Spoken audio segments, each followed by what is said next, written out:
जीवन हमें एक मौका देता है, इसलिए जब भी सही कॉलेज चुनने का समय आए तो सिर्फ मंगलायतन यूनिवर्सिटी आपके बेहतरीन भविष्य और सर्वांगीण विकास के लिए। उत्तराखंड में समान नागरिक संहिता लागू होने के साथ ही राज्य एक ऐतिहासिक उपलब्धि हासिल करने जा रहा है। सीएम पुष्कर सिंह धामी मुख्य सेवक सदन में यूसीसी के पोर्टल और नियमावली का लोकार्पण करेंगे। यूसीसी को लागू करने के लिए राज्य सरकार ने 27 मई 2022 को विशेषज्ञ समिति का गठन किया था। इस समिति ने 2 फरवरी 2024 को अपनी रिपोर्ट सरकार को सौंप दी। इसके बाद 8 मार्च 2024 को विधेयक विधानसभा में पारित किया गया। राष्ट्रपति से इस विधेयक को 12 मार्च 2024 को अप्रूवल प्राप्त हुआ। यूसीसी में प्रभावी इम्प्लीमेंटेशन के लिए तकनीकी आधार पर विशेष व्यवस्थाएं की गई हैं। नागरिकों और अधिकारियों के लिए ऑनलाइन पोर्टल विकसित किया गया है। बीते कई दिनों से इस पोर्टल के परीक्षण के लिए मॉक ड्रिल की जा रही थी, जिसमें पहले आई समस्याओं को दूर कर लिया गया है। अब ये पोर्टल पूरी तरह से तैयार है और आम नागरिकों और अधिकारियों के उपयोग के लिए खोल दिया गया है। बता दें कि यूसीसी लागू होने के बाद विवाह, तलाक, लिव इन रिलेशनशिप, विरासत आदि मामलों के लिए ऑनलाइन रजिस्ट्रेशन प्रक्रिया शुरू कर दी जाएगी। ये पहल नागरिकों को डिजिटल प्लेटफॉर्म पर सरलता और पारदर्शिता प्रदान करेगी।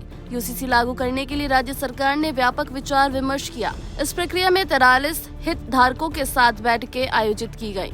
कुल 72 गहन बैठकें हुई, जिसमें जनता से 39 लाख SMS, 29 लाख व्हाट्सएप संदेश और 2.33 लाख सुझाव प्राप्त हुए। डाक, ईमेल और दस्ती माध्यम से भी हजारों सुझाव सरकार तक पहुँचे। सरकार द्वारा उपलब्ध कराई गई जानकारी के अनुसार उत्तराखंड सरकार ने सऊदी अरब, तुर्की, Indonesia, Nepal, France, Azerbaijan, Germany, Japan और कनाडा जैसे देशों के अध्ययन कर समान नागरिकता संहिता की अवधारणा को बेहतर रूप दिया है। मुख्यमंत्री पुष्कर सिंह धामी ने कहा है कि ये कदम उत्तराखंड को नई पहचान देगा। उन्होंने कहा, यूसीसी से समाज में समानता का संचार होगा और नागरिकों को न्याय और अधिकारों का संरक्षण मिलेगा। ये पूरे देश के लिए एक मिसाल है। ये मुस्लिम देश जहां कई शादियों पर रोक है, इनमें तुर्की प्रमुख है। इसके अलावा इराक, सीरिया, मिस्र, मोरक्को, पाकिस्तान और बांग्लादेश में दूसरी शादी कोर्ट के अधीन है।